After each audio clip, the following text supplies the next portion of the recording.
Hey guys.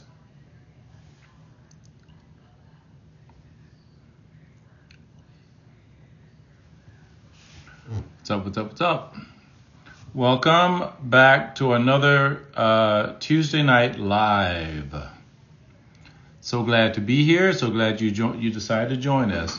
Things are in a little disarray. We're moving around and doing some things. So let me get myself situated here. Great, that's good. All right, awesome. But good evening and welcome back to our Tuesday Night Live.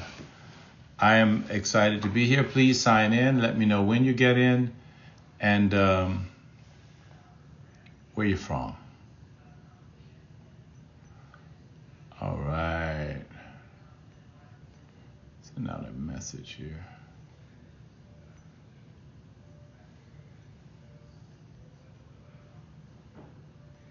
Okay, as you come on, just let me know so we can shout out, say hello. Let me know you're out there. Kevin and Patty, how are you? How are you? Great. Let's see, who else do we have here? All right, I know you guys are not the only two on, but I'm glad you are. If you are the only two on, then we will go ahead with it as though there are 100 people in the room or 1,000.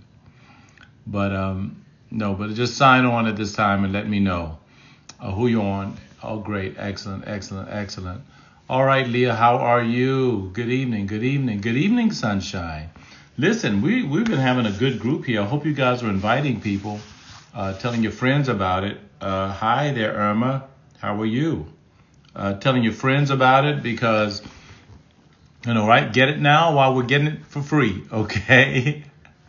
Hey, Veronica, all the way from California. Warm out there, as opposed to Kevin and Patty, who's in Ohio, and I'm sure it's freezing.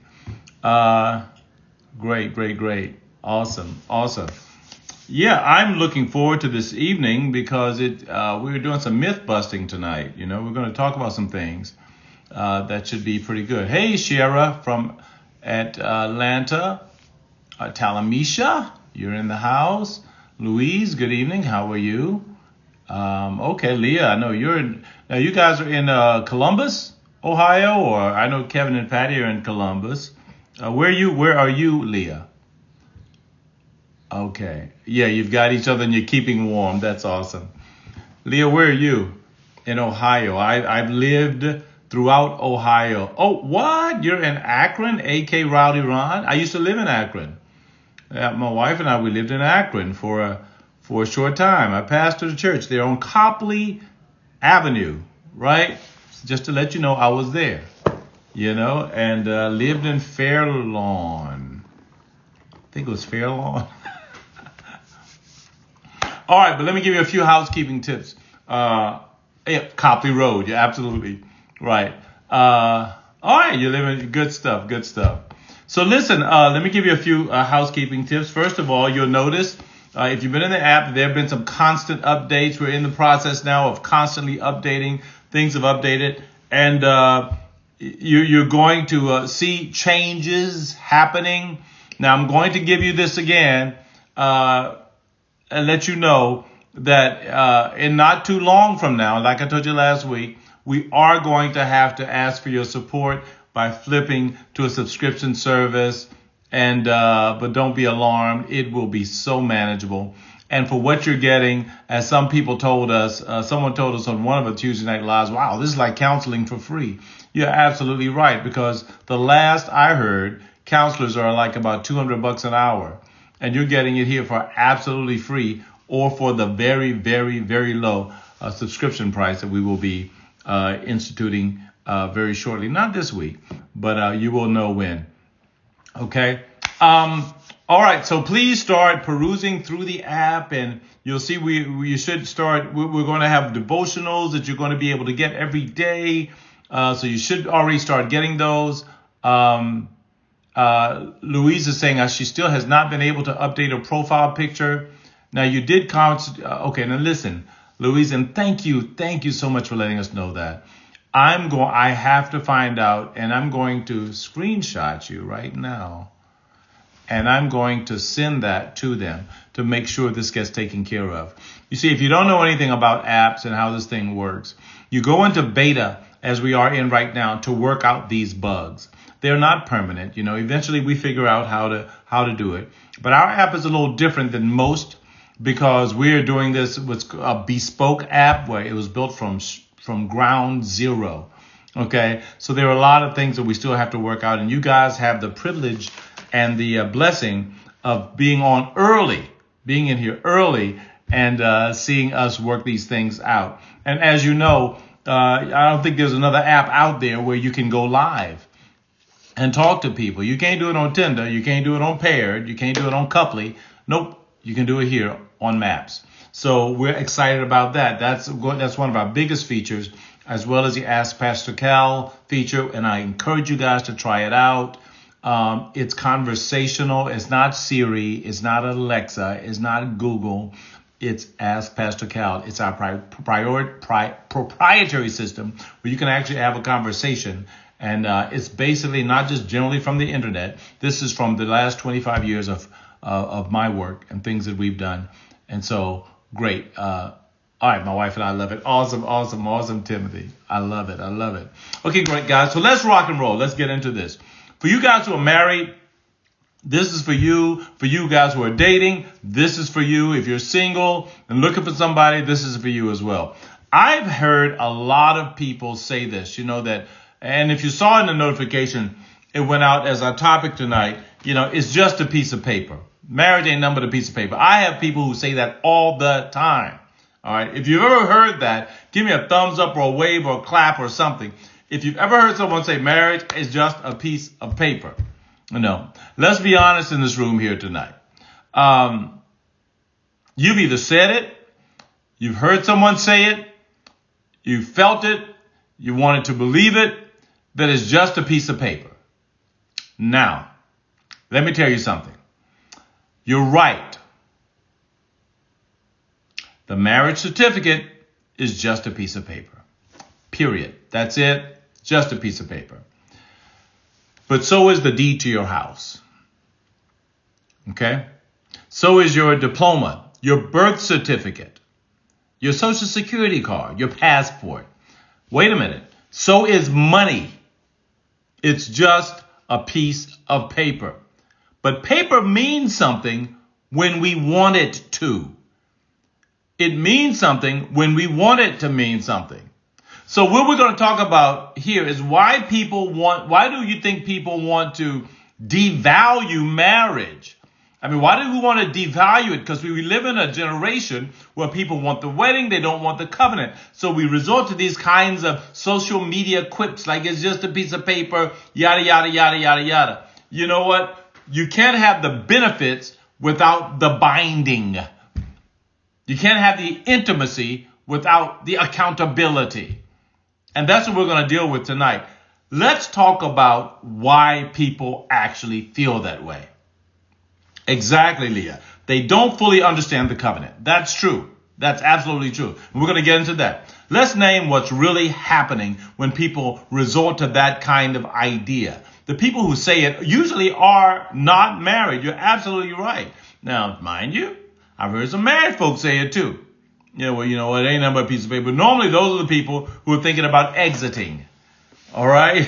But it's all about justification. But I want to share with you what is the number one reason people say that. It's fear. People are terrified of marriage.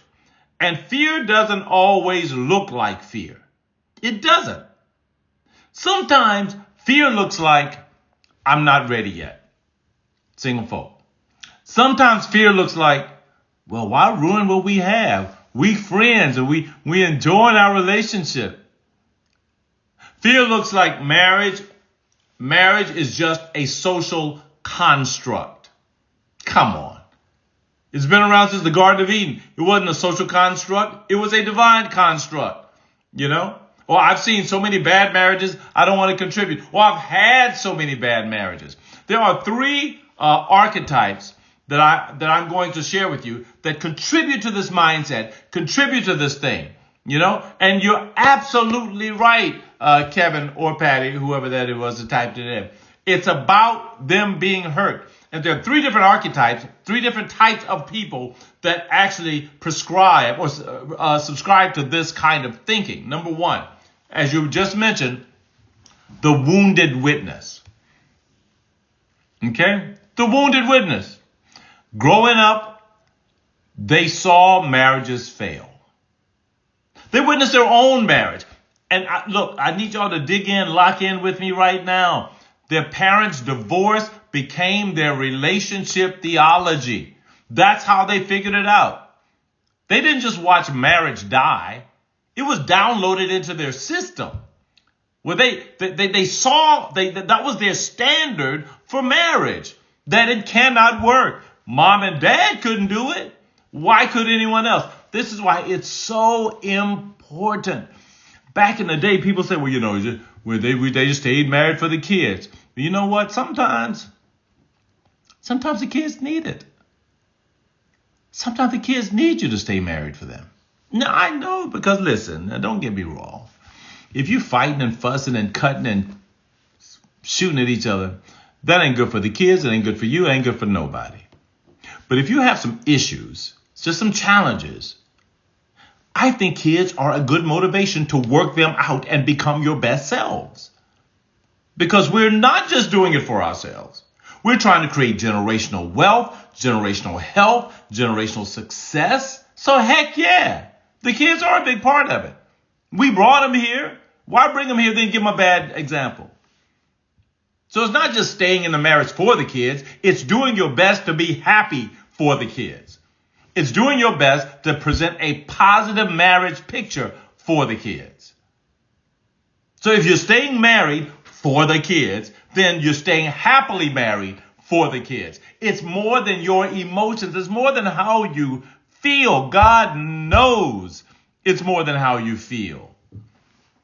So some people, they're wounded witnesses. They've only seen bad stuff. I've done the show Married at First Sight for 16 seasons. And one thing that I can safely say, and the couples that I've counseled, the couples that I've talked to, is that very few of them have seen positive. I'm not going to say very few of them. There's a lot of them who have not seen positive role models. So they're getting into marriage thinking that they're going to shift the tide. They're going to change it. They're going to break the curse. Right? But that wound is deep. And so they comfort themselves by saying, it ain't going to work. The second archetype who subscribes to this kind of thinking that it's just a piece of paper. The comfortable cohabiter. The wounded witness, the comfortable cohabiter. These are people who basically live under the umbrella of this. Why buy the cow? Y'all know the rest. Why buy the cow when you can get the milk for free? You have all the benefits and zero risk. Right. I ain't got to worry about my finances. I ain't got to worry about alimony, child money, no money. Ain't nobody's money. Just my money and your money. That's all I got to worry about. No other money, okay? So you're like the comfortable cohabiter. You're in this thing. You're emotionally living like you're married, but someone said shacking. That is so old school, Leah. But you're absolutely right. You're shacking, and it feels like safety. It feels like safety. But you know what it is? It's actually a slow leak. Yeah, I know. That's bad. It's a slow leak. It's imperceptible, but there's a slow leak in your commitment. Okay? Wendy says some people don't want to be happy with their spouse, but they want the kids to be healthy. What do you say to them? Some people don't want to be happy with their spouse, but they want the kids to be healthy. Let me ask you this, and let me switch that up. It's a little bit off, but we're gonna deal with it. I don't believe there are people who don't want to be happy. I think there are people who don't choose to be happy. There's a difference. Some people don't choose to be happy with their spouse. Okay? Now, are there some spouses that make it difficult? Duh. And if you're thinking your spouse is making it difficult, you may be the one who's making it difficult as well. Okay? So I don't think it's that some people don't want to be happy with their spouse. I think they don't choose to be. Because there will be times when you don't want to be around your spouse. Want has to do with feelings. Want has to do with emotions. Want has to do with whether or not I feel like being around you, whether or not I feel good about you, whether or not I feel happy. I care nothing about feelings. But choosing has to do with an intellectual decision to stay in this thing and fulfill your legitimate needs, irrespective of how I feel. Okay, so I'm choosing to be in. Now, some people don't have the guts to choose to stay in their relationship and work it out. And I know it's difficult, especially if you have one person who is a complete arse. Yeah, exactly. Okay. Okay, slow burn. I'm sorry. I ain't trying to preach, but y'all gonna make me. Okay. Do you feel there are people who are honestly okay just dating? How does that impact one's spirituality? Yeah, I do believe that there are people who are just very comfortable dating. And I don't want to get too preachy here and talk about the spirituality, but I'm going to flip that a little bit, talk about their values. There are some people who are very comfortable with just dating. And that is going back, and that's a good segue back to the whole slow lead. Because if your values are such that you value commitment, you value purpose, you value permanence and consistency, you value honesty, then there's nothing that's going to make you more committed, that's going to make you more honest than a marriage covenant. There's no dating covenant. It's a marriage covenant. If you want to go back in the Bible, even in the Bible, whenever someone decided to marry someone, whenever someone decided to marry someone, they entered into a covenant. It was called a betrothal. Yes, Mary was betrothed to Joseph. Now, they hadn't married yet. They hadn't consummated. The consummation of the marriage was what made the two one flesh. That was the ceremony. That was the thing that made them marry. Okay? But before that, they were betrothed. They were committed. They were in a covenant relationship. However, when it comes to real marriage in today's society, you gotta be committed. And that commitment, you can find no other relationship commitment that's higher, more sacrificial, more focused than marriage. So yeah, if you want to talk about values, and I'm going to give myself to you, I'm going to commit myself to you, the marriage is probably the biggest commitment. Yeah, sure, yeah. It's a piece of paper. But next time you get $100 bill in your hand, understand it's just a piece of paper. Give it to somebody else. Because it ain't worth nothing, right? Yeah, right, exactly. Y'all with me? Okay. So we have the wounded witness, we have the comfortable cohabiter, and thirdly, the commitment allergic. The person who is allergic to commitment. The person who is allergic to, usually these are high achieving, highly independent people, men or women, deeply afraid that love is going to equate to a loss of self. I've seen them. I know them. They confuse surrender with weakness. They believe that if I love you and I'm vulnerable to you and I give everything, then that's a loss of self. I gotta be me. I gotta have my own selfhood. I need to. No, BS. That's bullcrap. Pretty much. You're commitment phobic. Okay? Because you believe that if I commit to someone, that means it takes away from me. It's almost like having children. Anybody out there got more than one child? You understand me. Like me. You have that first baby, and it's like, oh my God, we just had our first grandbaby, and I look at the mom, I look at Lena, I look at my son, CJ, and I was like, they just so full of love. She said, it's just painful and awesome at the same time. It's the love almost like it's pain. It's just so intense. And you wonder, with all that love going to that one person, is it possible to love somebody else? Yeah. You have another child and you throw out the same amount of love for both of them. Different, but for both of them. Right? Because commitment and love does that. All right? It makes no difference, how a person is. It makes no difference what's going on in that person's life. If you really love them, if you're really committed to them, no matter what happens at every stage, just like they birth a new stage, you bring more love. They birth a new life. They make a mistake. They grow. You birth more love. It always continues. I hope that's making sense to you guys. It's a daily choice to commit, Stephanie AB says. Leah, what about divorcees? Fear of making a mistake again kind of thing. Okay, great question. I'm going to get to that, then I'm going to come to you, Wendy. What about divorcees? Fear of making a mistake. Very, very, very real. I've shared with you guys on previous talks. I and Wendy, we both are second timers. And I'm here to tell you, after my first marriage, I spent 9 years single. I had decided that I would never marry again. I did not want to go through that pain, go through that frustration, go through that. I didn't want to do it again. I did not. I dated, sure, absolutely. But I did not want to marry. God brought me somebody. And I'd made that decision. God led me into that decision, absolutely. But that fear is real. But I was told one thing that made all the difference in my world. And this is from a counselor. And I suggest that if you have that fear, you're a divorcee, definitely you need counseling. You have to have legit counseling. I was told this.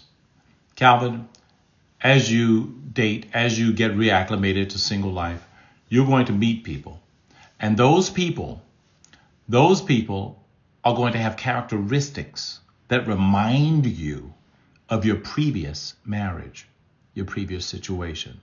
They're going to have things that remind you of your previous situation. And you're going to be very tempted to say, oh, God, oh, no, I'm not going down that road again. There's some emotionality there. There's some this, there's some that, no, I've seen that before. I'm not going to go there. Forget that. I don't want to do that again. But what you have to remember is this, and I hear what you're saying, Leah.